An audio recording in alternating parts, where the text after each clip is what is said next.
Hello, everybody. A warm welcome to our 5th Aviation Reimagined webinar series hosted by Griffith University here in Australia.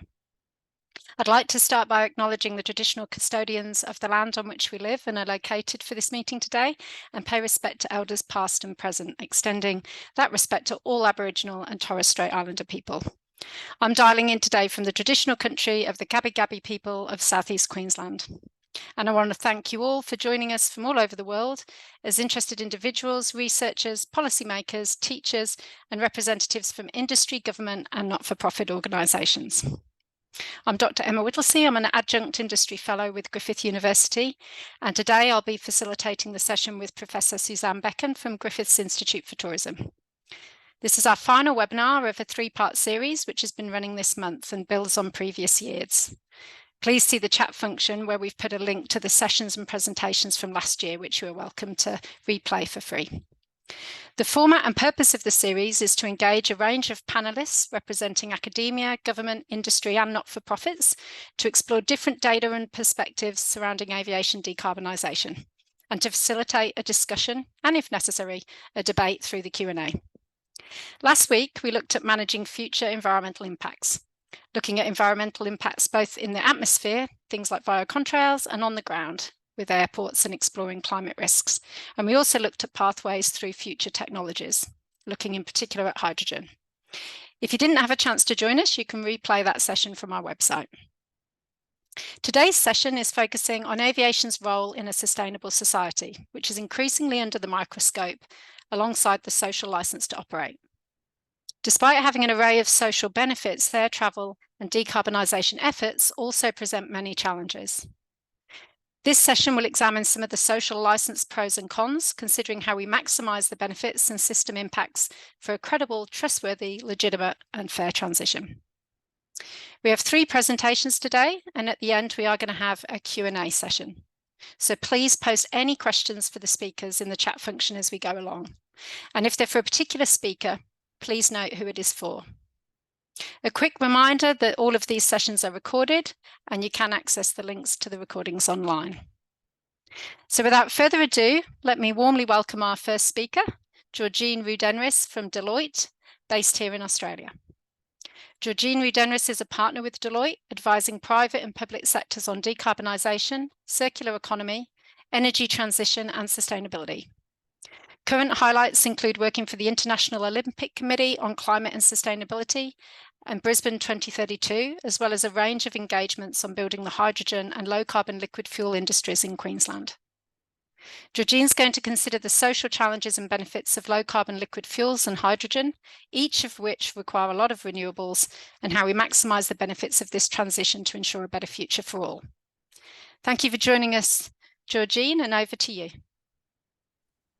Thanks, Emma. I'm just having some problems getting my video to start. I'm not sure if the organisers can start my video. Oh, all up. Thank you. Thank you so much. That's fantastic.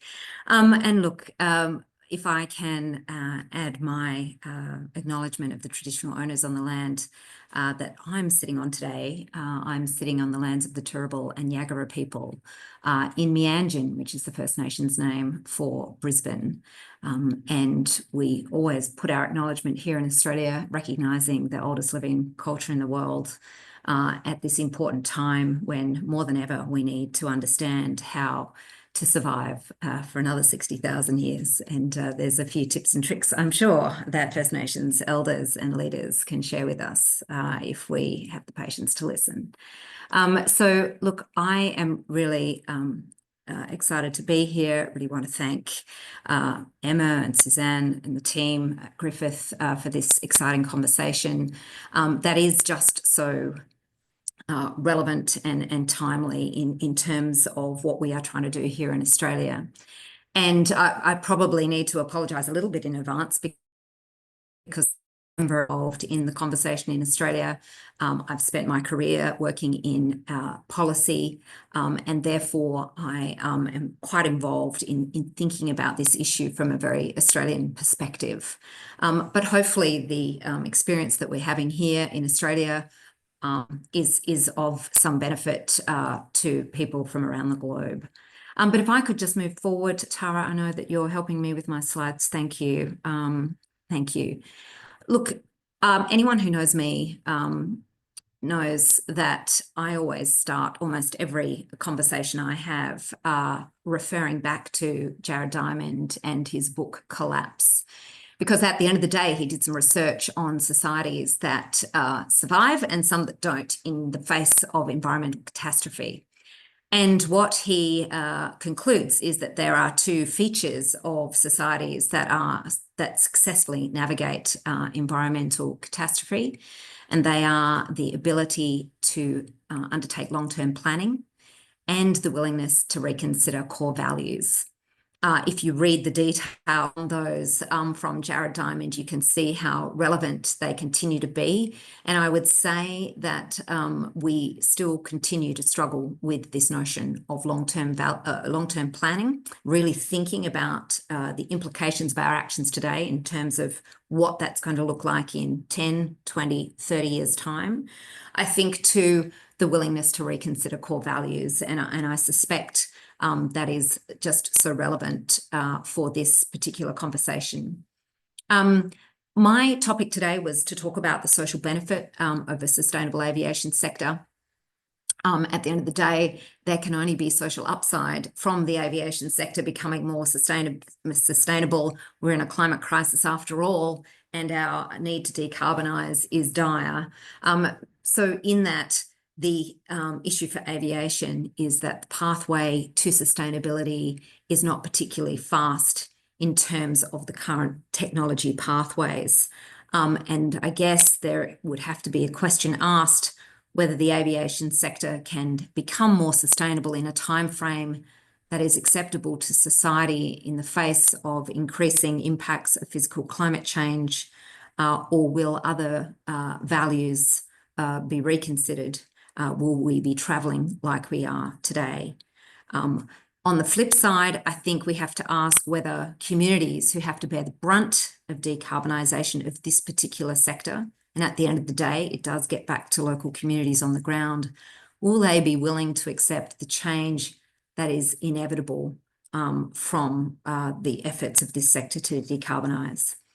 So while I'm here to talk about the benefits of a sustainable aviation sector, I will inherently talk about the challenges of social licence, because these two are fairly inextricably linked. But if we put ourselves in the shoes of future generations today, what would they like us to be thinking about right now at this inflection point? How will they talk about the values that we held dear and the values that we weren't prepared to leave behind? What will they think of how we travel the globe and the reasons that we travel? If I could move forward, thanks, Tara. I guess what I want to really talk about today is the fact that we have this conundrum between decarbonisation and nature. I always remind myself as an environmentalist that the planet will be fine. It's humans that are going to have an issue with what we do over the next few decades. So the state of the environment is inherently a social issue. To manage social licence, the points I want to leave you with today are that proponents of a sustainable aviation sector must take and talk a systems view. You need to understand the whole decarbonisation challenge across multiple industries and across multiple sort of decades. Unless we are talking about the impact of decisions being made in this sector across all other sectors in a systems perspective, we won't be able to address some of the issues that are before us.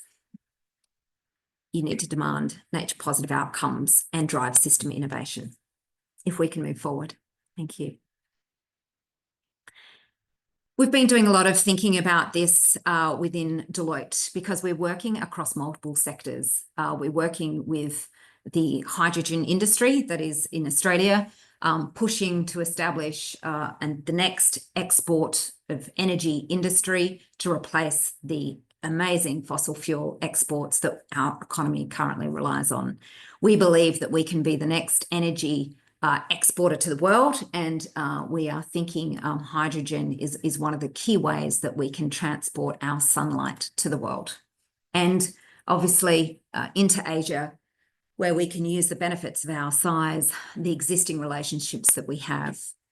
We're also talking to the mining sector, because there is a huge push to say that if we can decarbonise rapidly and get cheap renewables into this country, that we can start to value add to the extraordinary minerals deposits that we have here to develop a green metals industry. This could have significant benefits to the decarbonisation of Asia, and we have all of the components here to make that happen. So we're also looking at the establishment of the low carbon liquid fuels industry, looking both at sustainable aviation fuel and renewable diesel. But there's a catch. A lot of this is about decarbonisation. And there is a real conundrum in that if we rapidly moved to decarbonise at the expense of the planet, we create the next set of issues. So on this 2x2, we try and describe the challenge for us. And we would argue that you have to hold both decarbonisation and regeneration for nature as equal objectives, that one cannot suffer for the other, or else we could create the next existential crisis for humanity.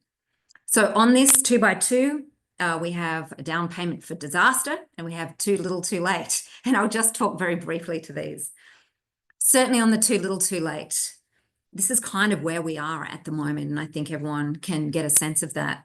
In Australia, in 2023, we put in around 5.9 gigawatt of renewable energy. Before that, about 5 gigawatt. Between 2018 and 23, we averaged about 2.3 gigawatt of utility scale renewables a year. That number has to rapidly increase if we are going to meet our decarbonisation targets. And certainly with those industries that I just described to you, if we are going to have one green steel plant here in Australia, that will require around 6 gigawatts of renewable energy. The big export hydrogen project being developed here in Queensland will need around 8 gigawatts of energy.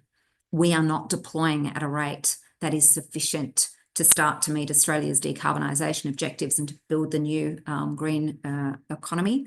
And so it's a little bit too little too late.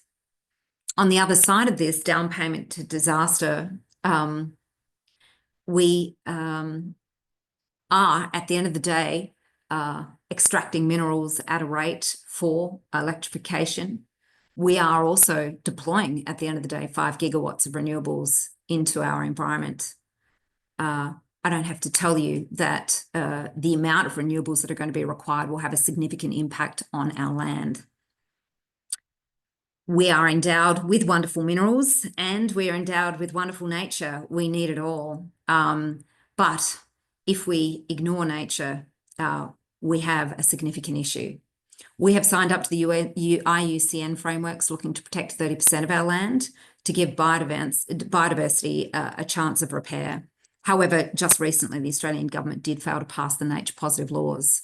And so we are not in a mode at the moment where the protection of nature is seen as a higher priority than the decarbonisation component of our story. And so therefore, we are sort of heading in one direction or other. What we need to do is find a way to both decarbonise and protect nature as fast as possible, to get the balance right and to be able to deliver on our objectives, and particularly in terms of sustainable aviation. If I can move forward, Tara. The next couple of slides really are about sort of saying, so in that context, why are we talking about the decarbonisation of aviation in Australia? At the end of the day, Australia's liquid fuels use constitutes about 22% of total emissions in Australia. It is significant. Aviation is around 3.5%. And I'm sure the numbers have been presented many, many times in terms of the benefit of aviation to the Australian economy. It's significant. If we can move forward, Tara. I think the other point to make is that biogenic SAF is critical to the story in Australia. We have a sort of an aviation sector that has long-haul flights here. There is very little of our the journeys here that can be electrified. So we will be looking for an alternative. We are some distance from power to liquids being a real opportunity here. And of course, power to liquids will be depending on the same renewables that are going to be used for the development of a hydrogen sector, development of the decarbonisation of our current power system, and also to create the green metals industries that we are really interested in here in Australia. So those numbers of renewables just get larger and larger. So for the short term, we'll be reliant on biogenic SAF, and that tells a particular story in Australia. If I can move to the next slide, and I guess this is a punchline from my perspective. This slide starts to overlay this story and this narrative on Australia. What you see in the pink shading are our biodiversity hotspots in Australia. This is where we have biodiversity that is under stress and challenge and that needs to be focused on and repaired. It won't come as any surprise that when we look at the industrial development that we need to get to a net zero economy, that it overlaps with this biodiversity challenge. So what you've got here is sort of green iron assets. You've got in the shaded space the renewable energy projects that we're expecting, and also just a small taste of the LCLF projects and the feedstock zones where we expect to get our amazing canola and our sugarcane that will sort of form the basis of biogenic SAF in Australia. So we've really got to jointly solve this problem of how we protect both of these issues in Australia, because it's starting to bite. If I can go to the next slide, please, Tara. And it's starting to bite because the social license issues are across the value chain, whether it's land clearing upstream, SAF versus carbon, SAF versus food, SAF versus materials, SAF versus renewable energy. All of these issues are playing out on the productive land in Australia. The scale of development in farming communities, genetically modified grain use, fertiliser and water use, First Nations economic participation, the export of fuel crops, all of these issues are creating concerns for societies. We're also seeing in the production space the industrialisation of regional communities, and we're already seeing that in terms of the transition to hydrogen. Communities are concerned about the rate of change, water security, the environmental impacts, jobs and skills, will we have the people, and again, First Nations economic participation. On the aviation and tourism side, it's a different set of issues as important: the increasing cost of travel, inequitable access to travel, distrust of sustainability claims and reporting, etc. We've all heard those claims before. If I could go to the next slide, please. One of the points that I guess I want to leave you with is that to succeed in terms of getting over these social license issues, the aviation and tourism industries need to have a clear view of the benefits that a low carbon liquid fuels industry will create. And that's because you are asking for productive public and private capital that can be put to some of these other industries. Why should we put it to the decarbonisation of the sustainable for aviation, I suppose? And I think it's important to tell this story because this is the story that will bring communities along with you to make it about more than the aviation and tourism industries, but to make it about regional communities, etc. And there's some interesting data points here. What we know is that the construction, the jobs on the right-hand side there, the jobs per $1 million of CapEx spent will be higher in the development of low carbon liquid fuels because of the nature of the supply chain than in other industries. That's a really great, compelling point. There are also about 3 sort of different benefits that we see between direct upstream and downstream in terms of things like the development of biomanufacturing, economic diversification, incentives for on-farm decarb, the innovation drive, the feedstock revenue, and then, of course, emissions reduction, employment investment. All of these stories need to be told. If I can move to the next slide. The other thing that we think is important is to tell the story around the planning and approvals here. From all of the conversations we've had, there is a real desire to see better and longer term planning around this issue. We can get ahead of this industry, we can see it all, therefore, rather than let the market sort of in an ad hoc way put this industry wherever it falls, start to really think about how we can concentrate the impacts of that industry into sort of industrial ecosystems where we can get economic complexity and start to see the co-benefits of this industry to really create some sort of real economic impacts. What you're seeing on the right-hand side there is the material flows in Kwinana in Western Australia, which is an industrial zone that's been going for many, many years now, around 60 years. It started off with one fossil fuel development, but ultimately over time has become this real hub of industrial ecology. And there you can see all of the transactions that are occurring. It's deeply complex. It sets itself up for that green transition. Well, it is set up for that green transition and can produce all of those additional industries that would be great to see off low carbon liquid fuels. And certainly on the left there, we've been talking about the industry potential from byproducts and innovation, a whole pile of additional economic benefit that can be derived. And this story is really, really important to make the case for the development of the industry and therefore the push to get the benefits at the cost, of course, of other uses of both capital and land. So if I could get to my final slide, and I will close out here, and so we continue with the other speakers and get back into questions. I guess there's 5 things that we believe are insights for unlocking social license for sustainable aviation, and to some extent, sort of telling the story around the social benefit of this industry. Obviously, certification standards that address social and environmental impacts are key here. If you think of that list that I gave of social license concerns, certification is going to really start addressing a number of these. We've seen a really great move in the Australian industry to really push hard for certification standards, and we will see more of those come forward. What we know is that certification standards, while there are global standards, they really do need to speak to the local issues, and we hope to see that come forward in Australia. The point I made, number 2, about promoting the economic benefits of developing low carbon liquid fuels, that broad story that can talk to multiple audiences. So it may be about aviation ultimately, but there is a broader story to tell here, and it's going to be really important that people hear it. So they may be accepting this change for a whole pile of reasons that may have nothing to do with aviation, but that change will be accepted because they can see the benefits for themselves. We believe the industry really needs to push hard for the clustering of production to industrial ecosystems and to facilitate complexity. That is the additional benefits that will really get this industry over the line.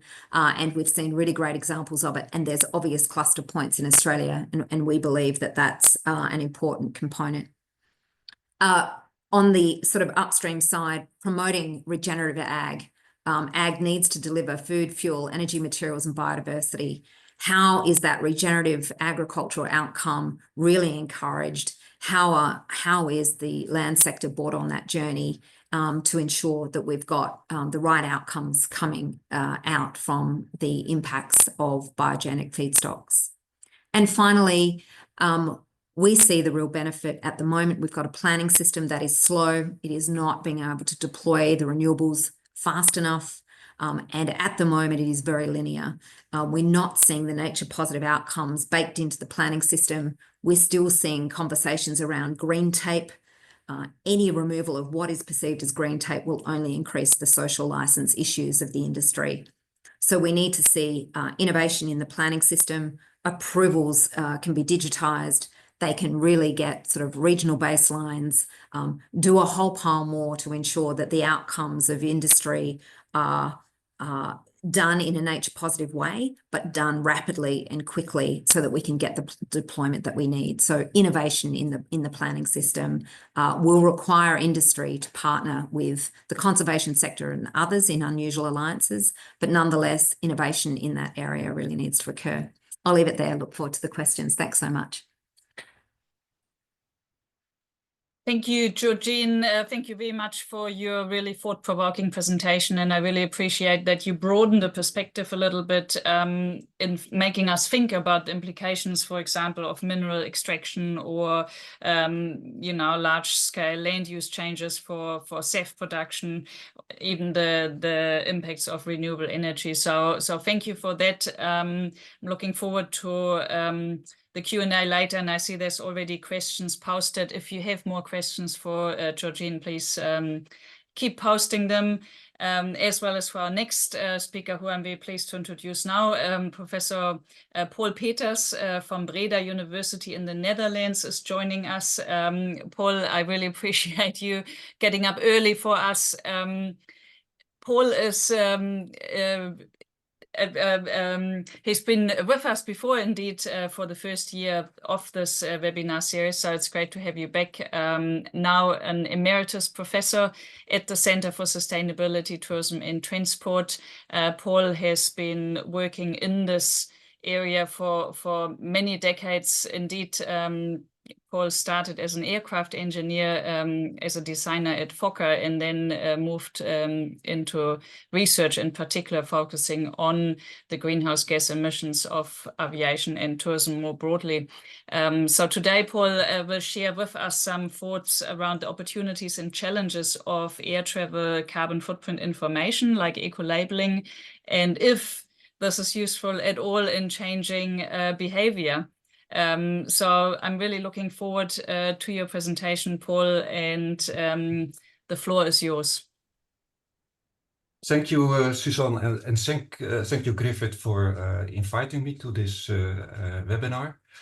The question, of course, the idea is if you inform the public and the public is aware of environmental problems, they will change their behavior, and that's what I'm going to explore a little bit for, particular for aviation. Yes, here it goes. The problem of aviation's footprint. You see here a graph of all tourism's emissions from the year 2000 up to the end of the century. And as you can see, aviation is particularly growing very fast if you do nothing. And this is where we should be if we want to avoid a temperature rise above 1.5 degrees Celsius. So the gap between what we are doing and what we need is huge. So this is the background of why we have to reduce this footprint.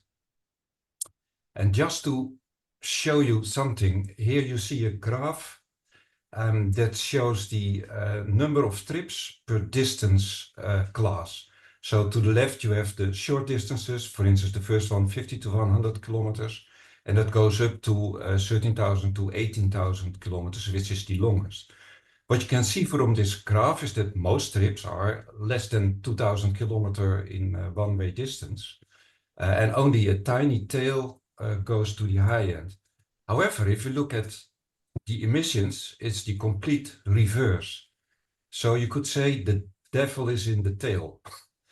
The tail of this left graph causes most of the emissions, and most of it in the end is from aviation. Well, something about the theory of change of eco-labels. Eco-labels, they inform consumers. So green-minded consumers, a certain percentage, could purchase green-labeled products. If they do so, then suppliers might feel the pressure to more quickly produce more green products to stick to the market. And also, non-green consumers will then get access to more greener products. So even if they are not particularly looking for green products, they automatically will buy more of them, because there will be more on the market. This has worked quite well, for instance, for washing machines, but also for cars and refrigerators. You see here on the upper left graph that after the energy label was introduced by the European Union, how quickly the products shifted from the non-green label, the red and brown ones, to the green ones. And even in 2010 about, they ran out of a difference between the different labels. So they had to add A plus and A double plus and A triple plus labels to keep with the trend. In the left, lower left graph, you can see that the average energy consumption indeed went down due to this, though it's not so fast as you would have expected. And also, and that's important, in the lower right graph, you can see that the average price of a washing machine also went down. So it was a benefit also for the consumers. Why were those energy labels effective? In general, you could say, to achieve behavioral success, an eco-label or an energy label, it must be understandable. People must know what it is about. Significant, so it must give you a significant difference between the products. Reliable, of course. And the consumers must perceive that they have a clear behavioral change based on this information. But furthermore, there are some particular matters with these energy labels. First of all, they were one-dimensional. It was just energy. There was nothing else. There were no social issues. There were no water included, nothing, just energy. So everyone understands that. It's based on legislation. So it was not allowed to sell any washing machine without a label. So it's standardized. There is only one label, and it looks therefore reliable and clear. Energy is also a cost for consumers. So if you buy a more energy efficient washing machine, then you save in energy cost, apart from the savings on the washing machines themselves, as we have seen in the graph. And finally, the green labeled fridge just delivers the same cooling. So you are not sacrificing much or nothing at all, actually. So there was when this became a success, there was also an idea that we want such carbon labels for tourism. Actually, during a holiday fair in Utrecht in the Netherlands in January 2012, Stefan Gusling gave a keynote, and the effect of that keynote was that this triggered the ANVR, the Tour Operators Branch Organization, to ask the Center of Sustainable Transport and Tourism, that was my research group, to develop such a carbon calculator for tourism, and actually also develop a carbon management system. And in the end, this led to the CRICOS calculator. The goal of the CRICOS calculator was to provide as detailed carbon footprint information for tour operating products as possible. So the detail was, you had 25 high carbon tourist activities you could enter to each product if you provide them, of course. There were over 1 million of estimated accommodation footprints, and if still your particular hotel was not in this list, then you could choose the type of accommodation, another 25. And then we had some 25 different transport modes. And because aviation is such a big part of the carbon footprint, we detailed that to each specific flight in the world. So there were millions and millions of flights basically in this system. This detail, of course, enabled tour operators to apply carbon management, which means that they can look very detailed at each of their products. And of course, you should start with the products with the highest carbon footprint, and then try to reduce the emissions. For instance, by avoiding heavy carbon footprint tourism activities, or select another hotel. Sometimes hotels differ quite a lot in their carbon footprint. Of course, you could try to change to another transport mode, or of course, select the best airline providing the lowest carbon footprint, or the best air route. Most people think that the direct route is always the best, but that's not the case. If you look in detail to it, that varies quite a deal. This was the outcome you got for each product. So this is a product from the Netherlands to Ireland. Overall carbon footprint, and also the detail per day of your trip. This is quite a long trip, and as you can see, the travel days in the beginning and the end provide most or cause most of the carbon footprint. This was not a flying example, so if you go flying a longer distance, then those dominance is very very big. An idea for a full carbon label. A suggestion was, for instance, it could look like this, just like the energy label, the same types of presentation graphically. And Gusling actually tested this label, and he found that it was quite well received and understood by consumers. And also they found it quite reliable.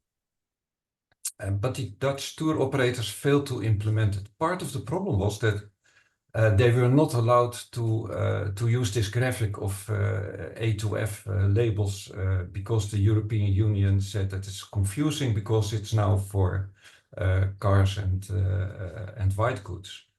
But the other part was that they actually didn't want to implement it because it would mean that, for instance, all the long-haul trips would end up in the D, E, or F labels. What actually determines aviation emissions, you see an equation to the right, but the main factors are, of course, the type of aircraft, e.g. an Airbus Neo or a 737-800. The difference can be 25, maybe even 30% of emissions per passenger kilometers. The share of freight on board is an important factor, certainly on long-haul trips. Cabin space per seat per class, that's something you need to know to exactly allocate the emissions to each seat, particular seat or seat class. Of course, the seat occupation rate is important, and of course, the distance is a huge factor in. So this equation combines it all, and this was basically the system in Carmichael.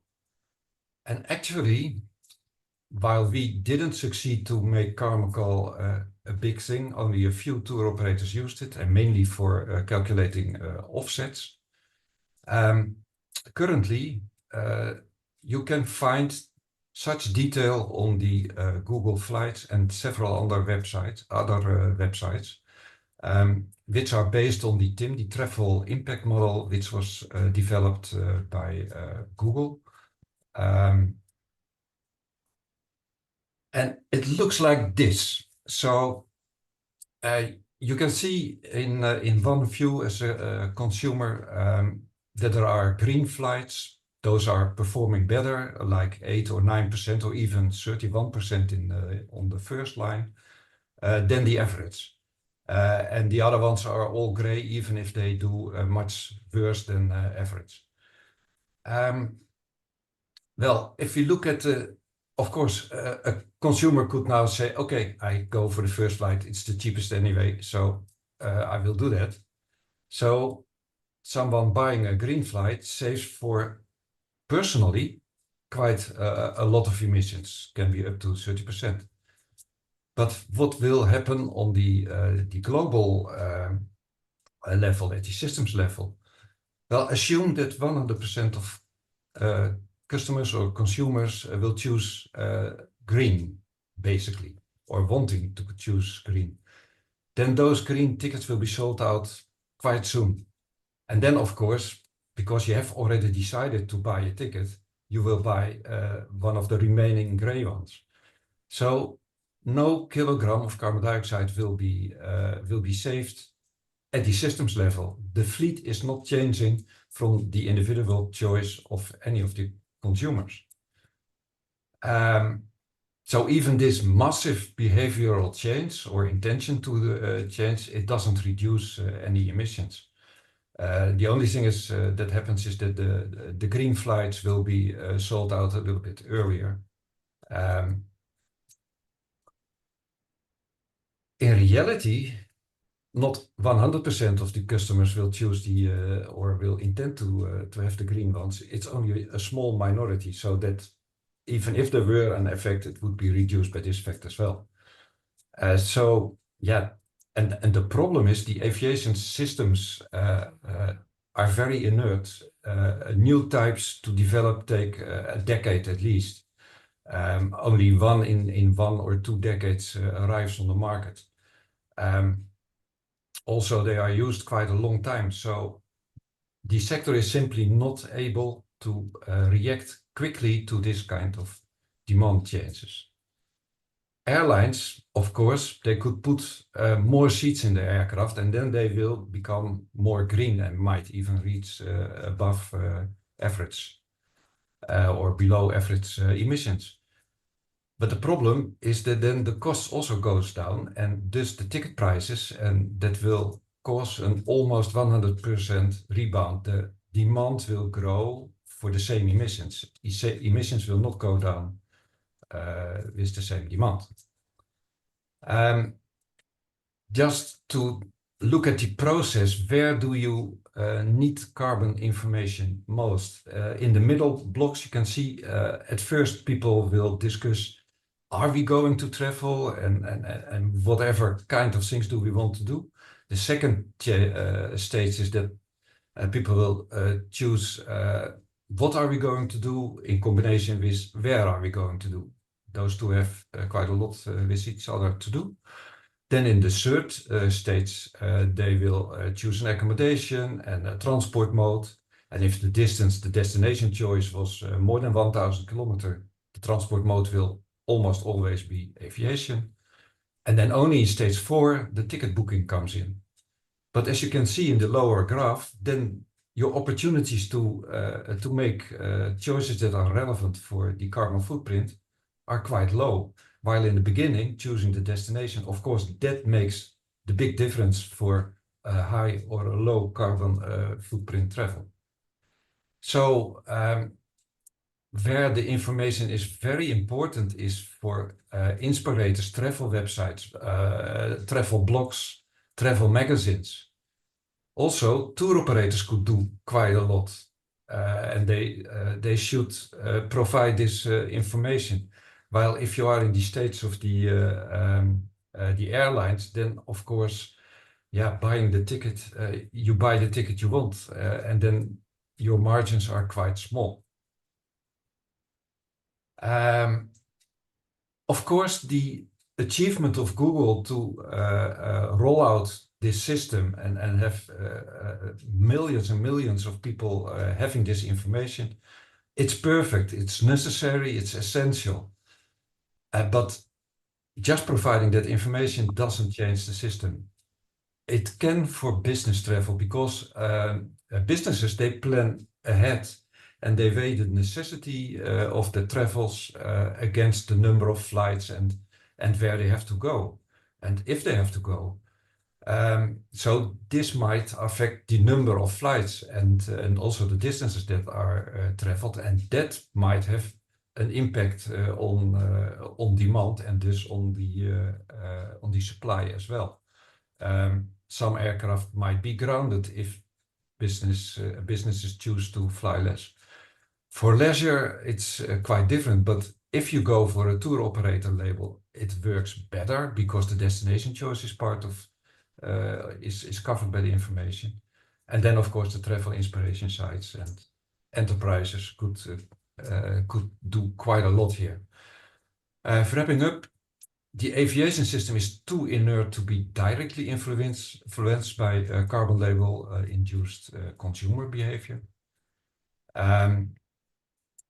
But the information is still essential for business travel, tour operators, travel inspiration enterprises, websites, travel magazines, governments to set clear standardized carbon labels and have the right information. And finally, yeah, keep it simple. You could add all sorts of additional parts to the carbon footprint, life cycle emissions, well-to-wing, non-carbon dioxide, it only makes the understandability of the information difficult. There is a lot of discussion even in science about how much it is then. So people see different numbers and then they say, oh, they don't know, let them sort this out before we are going to work with this. So we must be careful not to make it too difficult. And the pure carbon, that's something there is no discussion about. It's a clear number that can be calculated. And then particularly up and downstream emissions, that makes it very difficult for people to understand what's going on. Well, this was my presentation. Thank you. Thank you, Paul. Really appreciated and stuck to time really, really well. So thanks, we're on the dot. Very interesting to learn about the challenges and opportunities around carbon footprint information, and especially the small minority change of behaviour and some of the challenges of inertia in aviation timeframes. But it's great to know that it's still very important and helpful for business travel and leisure travel. So if you have any questions for Paul from the audience, please do post them in the Q&A, or any things that you want to investigate a bit further or find out more about. And presenters, please start answering those in the chat. So if you get the chance, Paul, to look at those as well, that would be great, and add to any of Georgine's questions. Our final speaker today is joining us from Toronto. A warm welcome to Jeremy Sampson, who is CEO of the Travel Foundation and has stayed up very late to join us in the early hours of the morning. Jeremy leads global efforts to improve tourism's impacts on people and the environment. And based in Washington, he collaborates with leading travel companies and destinations, providing practical solutions. Jeremy has extensive experience in tourism and sustainability, including roles at IUCN and Sustainable Travel International. Today, Jeremy is going to explore the future of air travel through a climate justice lens, drawing on the Travel Foundation's latest research and experience working with climate vulnerable destinations, and will highlight the issues and the actions needed for fairness in terms of aviation's emissions. So without further ado, I'm going to hand over to you, Jeremy. Thank you. Thanks, Emma. And can you see my screen okay? Just checking. Yep, all good. Okay, good. Well, thanks for having me here today. This is a really interesting, essential, and yet rarely discussed topic, which I'm really glad to contribute to today. When we talk about climate justice, I want to first acknowledge that the voices we really need to hear from are those from destinations and communities that are most affected by this crisis, by climate impacts and the changes that must happen in order to decarbonize and adapt tourism and indeed our global economy to a warming world. We at the Travel Foundation will always seek to advocate for those places and those people, but of course we should center their active participation in climate justice considerations. So I just want to start by saying that. I am here today to share from two reports that we've recently published. Both were produced in partnership with universities and with sponsorship from organizations working in tourism that are progressive enough to be willing to support independent research for the common good. The first one is Envisioning Tourism in 2030 and Beyond, which the principal author was Paul Peters. That was our focus on decarbonizing tourism and exploring the pathways for the industry to continue to grow and achieve climate targets set out by the Paris Agreement and the Glasgow Declaration on Climate Action in Tourism. The other report, as we shall see from the Envisioning Tourism report, the report raised issues about tourism's relationship with aviation and the issues of justice around who should fly and which destinations are sort of winners and losers in our future scenarios when transitioning to a low carbon economy. So we wanted to explore those issues in greater depth, and that led to our introductory report on climate justice and tourism, where we went further and considered the impacts of climate change on vulnerable destinations, the leadership and capacities of affected communities, and the unequal responsibility that often is faced by certain groups, countries, industry, businesses, the unequal responsibility that they bear in relation to both historical and current emissions. Climate justice centers on those who are most vulnerable to climate change and who are often least responsible for causing it in the first place. So aviation is an essential part of modern society. The importance of aviation and connecting people, enabling trade, fostering tourism is undeniable. And some communities, of course, rely particularly heavily on tourism. For some, more than 95% of their GDP. And it would be hugely problematic, as we saw during the pandemic, if planes were grounded altogether. I think realistically, no one seriously advocates for or expects aviation to stop completely. But if we think about fairness when it comes to aviation, we are already far, far away from anything related to equal or equitable. And that's before we even get into the climate crisis itself. With thanks to Hannah Ritchie from Our World in Data, here's a little thought experiment. Let's say that we want to make flying fair and minimize the environmental impact as we move through some of our challenges. So let's say we restrict everyone to just one short haul trip a year per person. That would be equivalent to London-Madrid round trip. If everyone in the world, let's say 8 billion people, did this once, that would create 4 billion tons of CO2 per year, which would mean quadrupling today's level of emissions from global aviation. That's because most people don't fly at all, mainly because they can't afford to or they don't have the access. If everyone did, even just for one short haul trip, we would have a much bigger problem today in terms of emissions than we actually do.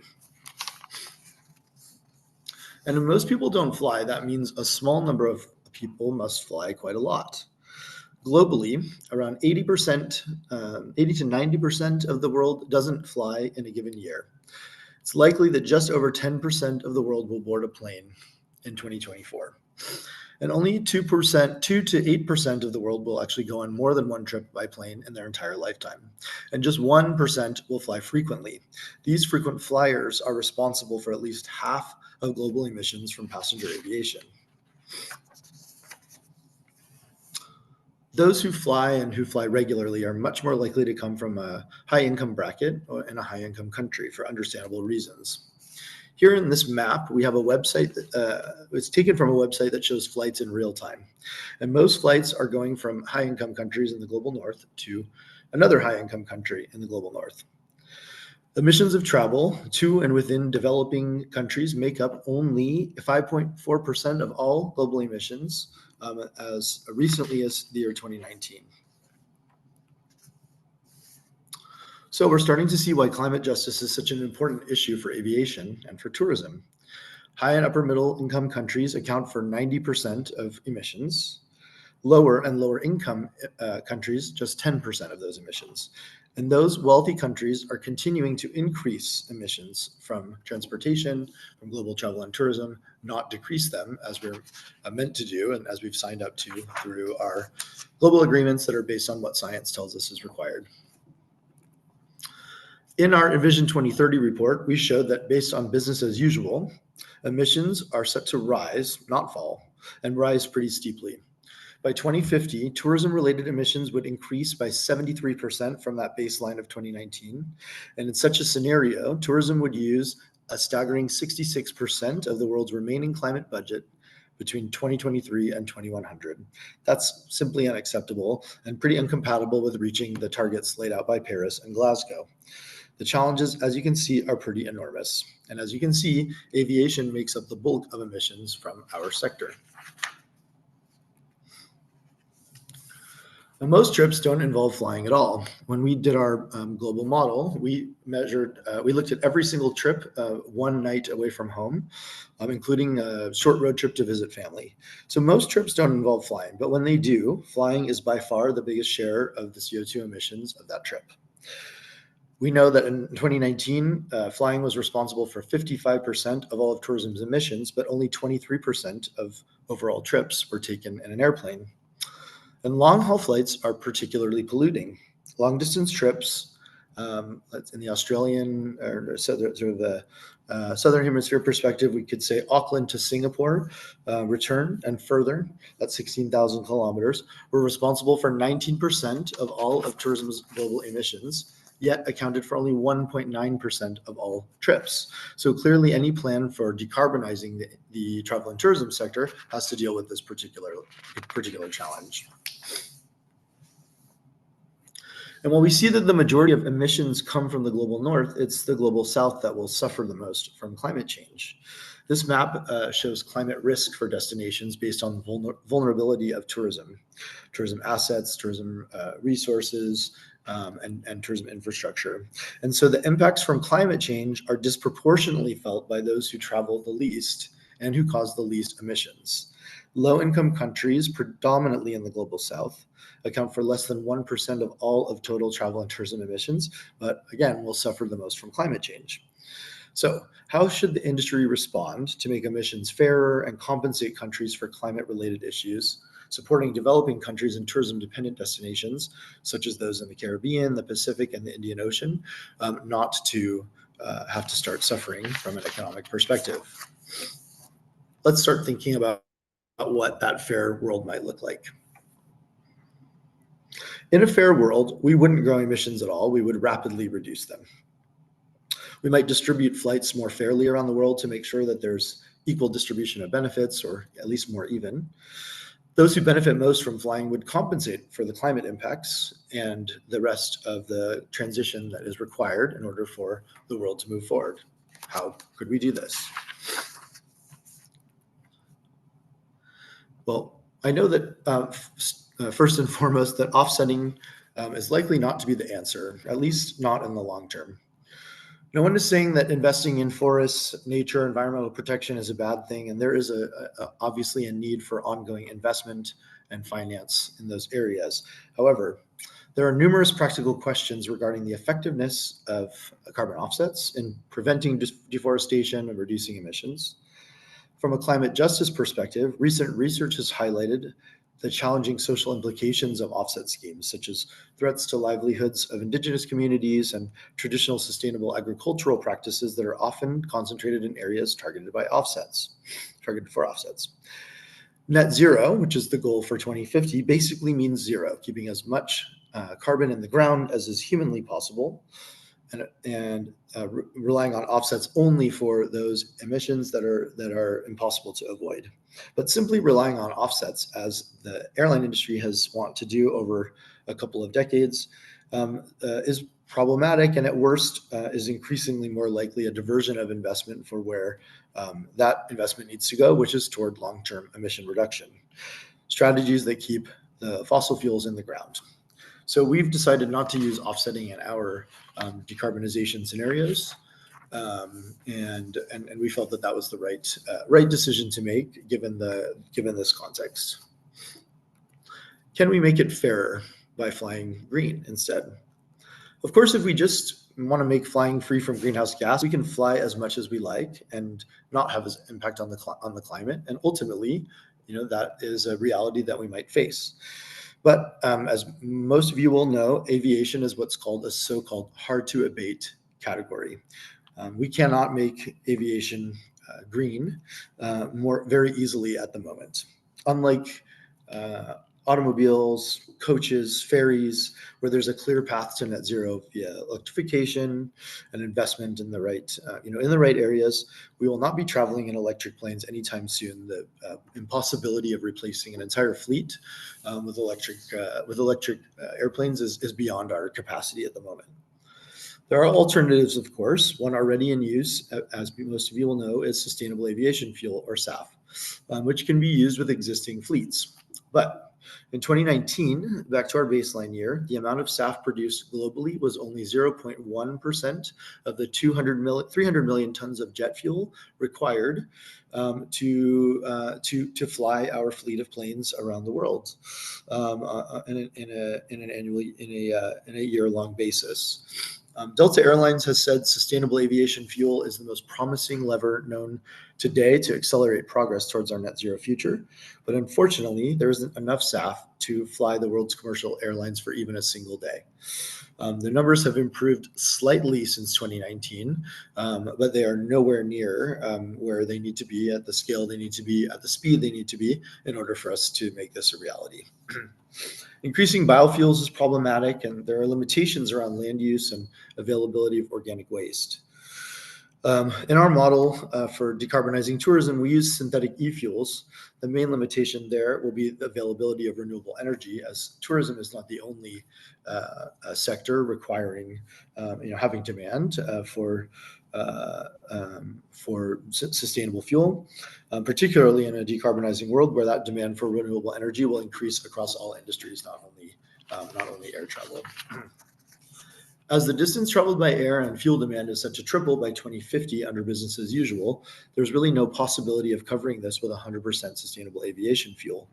It was only by capping the distance traveled by air, so reducing growth in long-haul travel to something around the 2019 levels, that we could achieve our decarbonization scenario, basically allowing time for SAF to catch up and for planes to, for the airline industry to be able to decarbonize.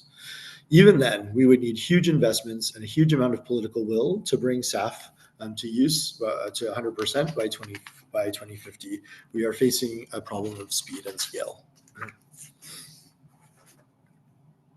Just to bring the point home about SAF,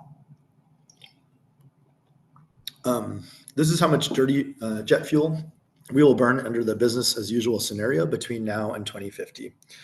If we kept to the orange and green tankers, that would be limiting growth in long-haul aviation to 2019. That would just about cover those levels.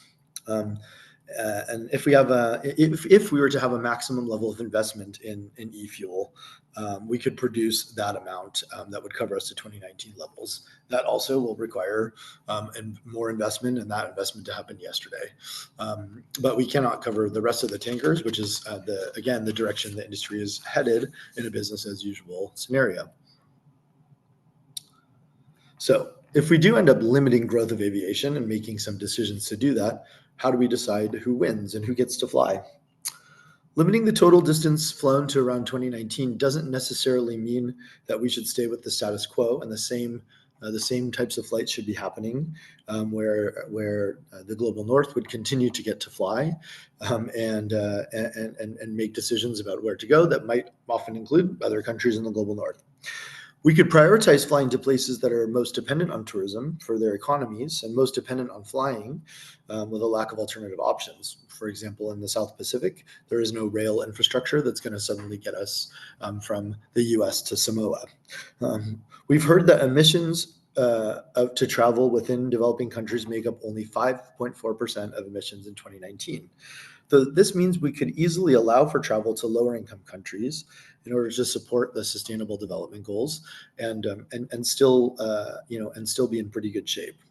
But it only seems fair that developing economies should be the ones that are able to grow their connectivity and grow their tourism in the same way that the global north economies have done. And indeed, that is the goal in many places.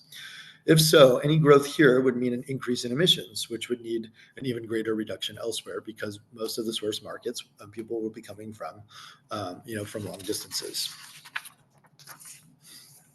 So if the opportunity to fly is finite, questions also come up around the purpose of flying.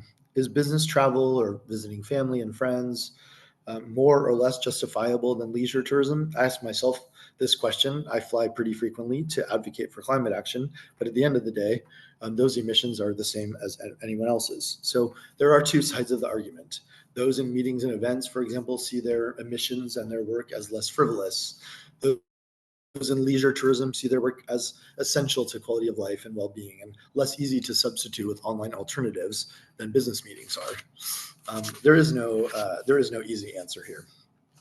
I love this quote from Christina and the SPTO, who says, "In the Pacific, we are the furthest away from other countries. We're so isolated, and this requires long-haul travel to reach us. Speaking on behalf of the Pacific, we do not have the technology, resources, or access to green energy for much of the tourism industry in this part of the world."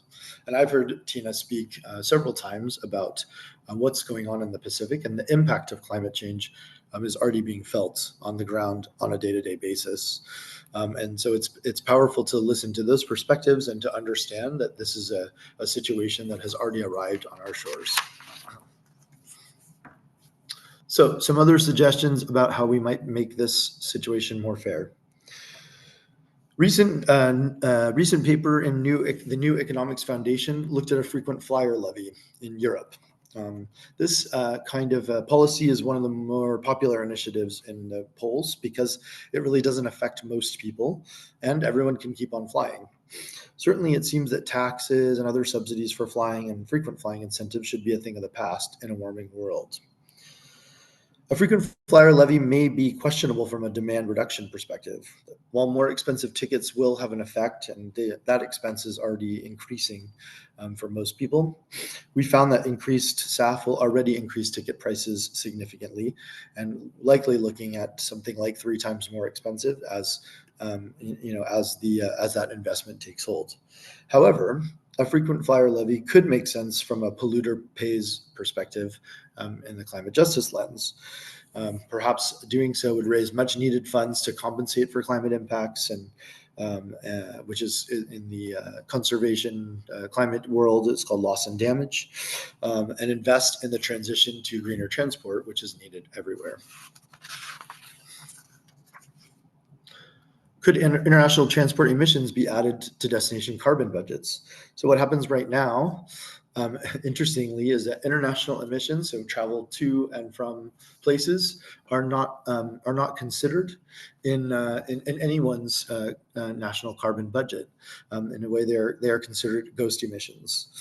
They sit outside of the Paris Agreement and outside of each country's nationally determined contributions toward decarbonization. So there's a debate as to who should own those emissions at the end of the day. Should they come from the source market, which in some ways seems fair? But we actually have explored and believe that perhaps those budgets should belong to destinations themselves. If they receive the carbon budget from an international transport emissions perspective, while it's far from politically achievable, there are reasons why this has benefits. Destinations could be able to then set their own priorities, even prioritizing tourism over other industries if they want, or the other way around, or having more of a say in how their aviation budget, their remaining carbon budget, is used. Carbon budget allocation could be set by need.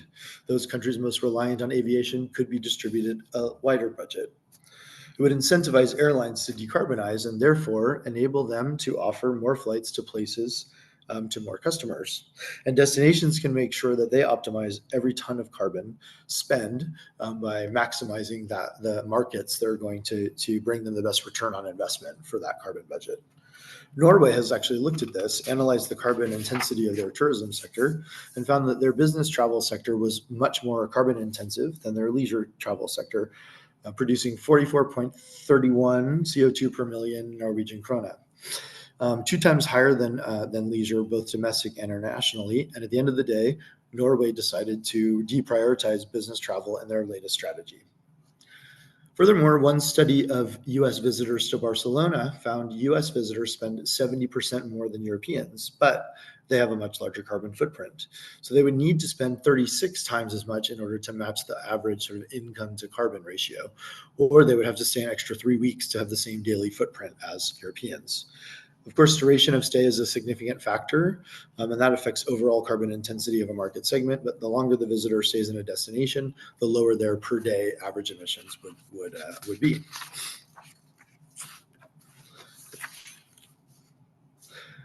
In the last few days, we published our report with last few weeks. We published our report on climate justice with the University of Waterloo and several other NGO partners, whose logos you can see on the report cover. The idea was to begin an overdue conversation about climate justice in tourism in an industry which is just starting to grasp with climate action and the scale of the challenge there. We've already described how the world is unequal when it comes to tourism emissions, impacts from climate change, and the capacity or resources to adapt and decarbonize.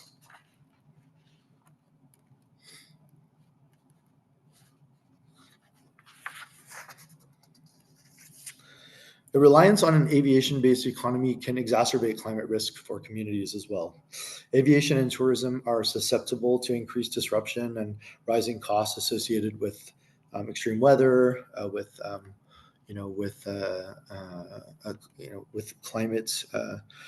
climate crises, with rising seas, resource scarcity, threatening livelihoods, and the viability of some destinations. I also know that businesses which are located on on coastlines, which is something like 80% of all of tourism, are now facing huge costs when it comes to insurance. Insurance rates, in many of which have reported that insurance has now become their number one cost, cost in their P&L.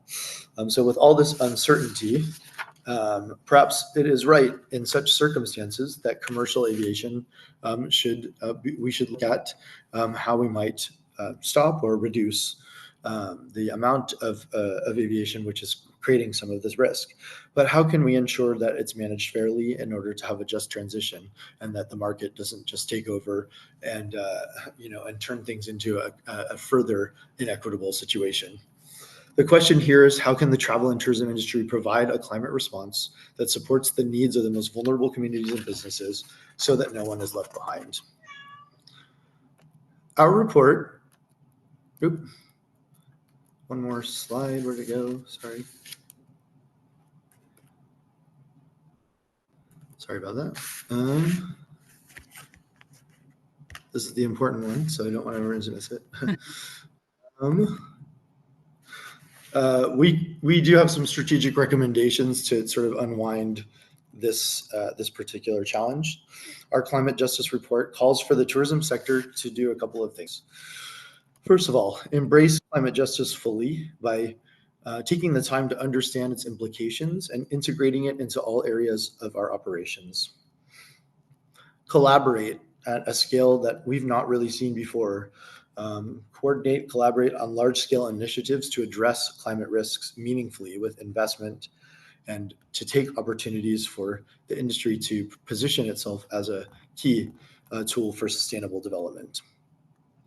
And innovate in creating climate resilient travel experiences, products, itineraries, and opportunities that are inclusive and equitable for destinations and communities that are most at risk. Engage diverse voices and forge partnerships across sectors to ensure that climate justice is central to tourism strategies. Right now, there isn't a global coordination on this topic, and to me, that's concerning. We must start to see this built into global conversations and platforms, such as the Glasgow Declaration and the opportunity we have with tourism having a thematic day at the upcoming COP29 in Azerbaijan. And finally, encourage a holistic approach that considers environmental, social, and economic dimensions to foster sustainable tourism practices. At the end of the day, what the industry is facing, the solutions lie in creating more sustainable tourism, more sustainable travel in communities that are, that will be built to have resilience and will not be ultimately at the end of the day so much at risk. And we are currently looking at an initiative actually to bring together aviation organizations and tourism organizations to start talking to one another more, to understand and use things like risk, to understand what the future may look like and how it is that they might collaborate on meaningful investments with a climate justice lens. Ultimately, businesses in our industry will need to recognize that there is a shared exposure to those risks and look for solutions together. I'd love to hear from you if you're interested in being a part of this, or if you have ideas as to how we can continue this conversation and bring about meaningful action and the right level of investment and resources to tackle this very challenge. And I will close there. Hopefully I was close to time. And thank you very much for the opportunity to share. Yeah. Thank you very much, Jeremy. Thank you for bringing justice into our discussions. I think climate justice is becoming much more talked about, and in travel and tourism, in aviation, we're just starting with the discussion. So it's good to catch up. I would like now to invite all the speakers to switch on your cameras, and of course Emma as well, so that we can start our discussion. Also, there's questions in the Q&A, so to all speakers, please feel free to keep answering them as you've already done. But I do want to start with this whole issue of growth. And the reason is we've had it throughout the webinar series. The audience wants to know, okay, why does the industry, why does everyone assume that there's quite significant ongoing growth in aviation, when on the other hand, it's clear that the solutions and the scalability in the short period of time is very challenging. And I think, Georgine, you made that quite clear in terms of even the competition over land and resources. So the idea of demand management is becoming more talked about. I would like to ask each of you on thoughts what you think the most effective intervention or policy would be to manage demand in a way that's fair. Because I do note that 1% figure, that's the frequent flyers. So, you don't want a policy that just allows those people to continue. So it's a redistribution and capping. How can it be achieved? Any bright thoughts? Georgine, I know you have thought a lot about policies. I know this is a really tricky one, but do you have any thoughts? I start with you. Look, to be honest, I'm not sure that I've applied my mind to the policy around that. I mean, we are here thinking very much about the development of low carbon liquid fuels, so applying a lot of thinking to that in particular. But it is an interesting one, isn't it? And knowing I was doing this talk this afternoon, I mean, I did raise this. I was at a really interesting lunch of people very passionate about the environment and some people previously engaged with the aviation sector. And yeah, this notion of, carbon budgets, which Jeremy, you mentioned, came up, so I had mentioned that a company I'd spoken to recently employs carbon budgets across its business travel. You're given a certain, budget that you fly within. I think there are massive issues of global equity on this, particularly in terms of developed and emerging economies. So, I think that would have to be considered. I think too, Suzanne, it's, we have to be very careful about sort of sitting here. Certainly I'm a privileged person that can get up and book a holiday and go for a flight anytime I choose. But should I, at what cost to society, at what cost to humanity? I don't have to pay any extra for that arbitrary choice to just go on a great holiday. It's so policy. Yes, I actually think there's a larger societal discussion that needs to occur first in terms of what's important to us. But to your point, Jeremy, who is coordinating that discussion, is that really the COP? Like, how effective is that? I think I feel that we're a long way from actually being at a point where we're really starting to make those trade-offs as a global society. So I'm not sure I've got too many great ideas at this point. No, but I think you articulate. Yeah. But the social discussion, a political really hasn't happened. Paul, I'm sure you have some thoughts on growth. You've modeled it. I know you work with Schiphol. What do you think could be an effective intervention? Yeah, it's indeed a good question. Jeremy mentioned the scenario study we did for them. I put it in the questions, the answer, the Q&A link to the paper. This envisioning 2030 scenario, basically it tells us that we can go for zero emissions. Keep 85% of all trips as they are in business as usual, so including a lot of growth, except for the distance. It's the only factor that we have to temporize. No growth of travel distance. So you can go as often as you want, but not anymore always anywhere you want. It's about this tail of long-haul trips. The way to achieve this is, in this scenario, we assumed that there will be a global distribution system for aviation slots. The reason to go for slots is that basically slots are a country's responsibility.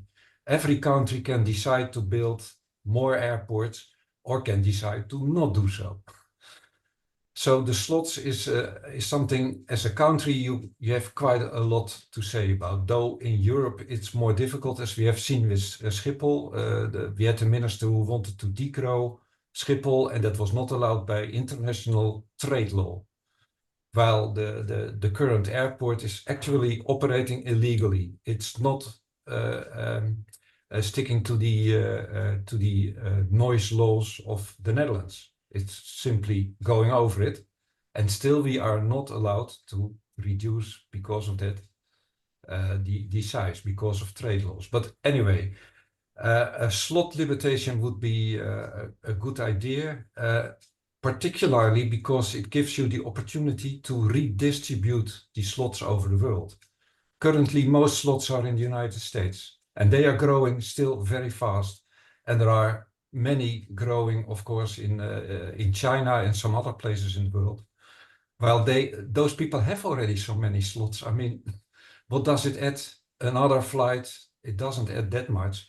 Well, for Africa or Southern America, of course, that's completely different. So we could redistribute in a fair way the slots that are remaining, and it's the current number of slots. So it's a huge number. It's billions. So it's a good, like, it's at least a different, it's a, you know, we talk about carbon taxes, or Jeremy, you mentioned frequent flyer levy slots. So it's at least an idea on the table. Jeremy, do you have any responses or quick thoughts on graph before I pass to Emma for another question? I think the message about the way that growth can look lots of different ways. I mean, I think that's the nice thing about tourism. Growth does not have to be, you know, only in one direction. There's so much room politically for good growth in tourism that we have not really seen before. And so I think that can make a big difference politically. I think also we should recognize that it's really only been a very short time in human history that people had this thinking around how much they could travel. And I know that once you open Pandora's box, it is difficult to go back, but it's not. I remember talking to my grandmother, who was in shock that we were flying so much. She said, I never could imagine flying this, you know, flying as frequently or as often as you do. It was too expensive, it was elite, and it was just not something we had the access for. So while it has become business as usual, I'm not sure that it's necessarily, it would necessarily need to be that challenging to create policies that for a while put some limitations on, or some, you know, some challenges on people, like a levy or like a budget. But I also think that the market is already playing out in that way, where it will become a more elite, because people are starting to pay true price for flights, and that's going to create some of those limitations naturally. So yeah, I think that's all I have to add for the moment. Thanks. Yeah, go on. Sorry, I was going to ask Jeremy's opinion in terms of, you know, like there's massive pressures coming in other parts. I mean, we're sort of hearing about these sort of protests in Barcelona, for example, of, say, Airbnb, you know, taking housing and sort of making it ready to, so tourism becoming unpopular for a whole part of other reasons, which suggests we're starting to press the limits of what's actually acceptable, you know, for just arbitrary tourist travel with such large population numbers. I mean, I have a feeling that this is going to be revisited for a range of reasons, not only climate. I'm sure Jeremy has a view. Yeah. I think there's a lot of nuance to that conversation, because it's not just about numbers at the end of the day. Actually, places could probably hold more people if there was better planning and better balance, you know, better balance of the way resources are used. And I think that nuance is required in this whole conversation. You know, the same thing for a while about flights. It was flight shaming, and it was quite an all or nothing, you know, zero sum game, which is not true either. So 2019 levels, if we were able to cap to 2019, we flew a lot in 2019. It's not like it doesn't necessarily need to be a punishment. It's where those flights are happening and who gets to continue to grow that is the hard question. Thank you, everyone. I think that was really worthwhile discussion and conversation. One of the things that we wanted the webinar series to be able to do is to encourage some more debate. And it sounds like we need a whole session on this topic, perhaps an idea for future webinar series. But I just wanted to touch on a question that's in the chat. And thanks, speakers. You've done a great job answering the questions that have been going in there. But we do have one that also came up in some previous sessions, which is just around cargo and freight. So, you know, aircraft are not just used for leisure and business travel purposes? And just what are your perspectives on the social license aspects around that? And is there anything in particular that you wanted to comment on there?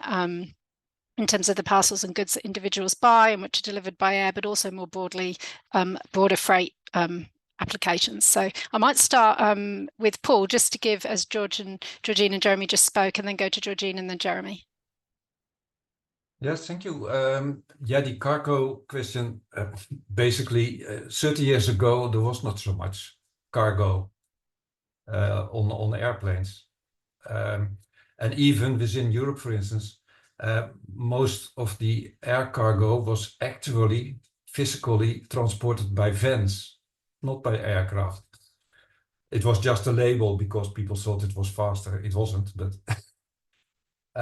so what is the necessity of all this quick, for instance, fashion? Okay, in fashion, you must be quick, but that's the only reason we transport clothes on an aircraft.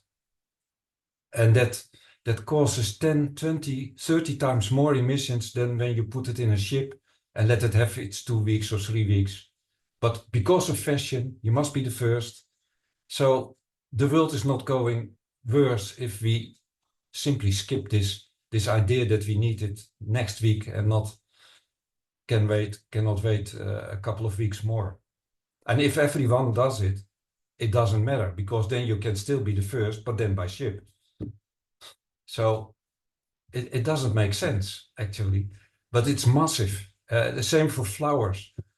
We sell our flowers that are grown in Africa. It's nice for the African farmers, but maybe they should grow food for that part of the world rather than the flowers that are dead here in less than a week. And we have to transport by air, of course. So most of this air freight, it's nice, and it's there because some of the goods are very valuable, so it doesn't matter that it costs more to transport it, but it doesn't make it necessary. We can do without, I think, 99%, and the remaining can be done in passenger aircraft. Thank you. Georgine, did you want to add anything to that? I'm not sure that I have much to add. Again, Paul, question of values, isn't it? Like, what do we value here? I mean, you know, that sort of fast fashion over sort of climate impacts. Again, you know, I just think we just need to start questioning all these decisions. But globalization, you know, I don't think is going anywhere, except that there are perhaps a whole range of forces that will, you know, as we discovered through COVID, where we had to test, you know, the security and veracity of our supply chains, you know, sort of therefore more regionalization, localization of trade, you know, perhaps would be a more sustainable way to think about that.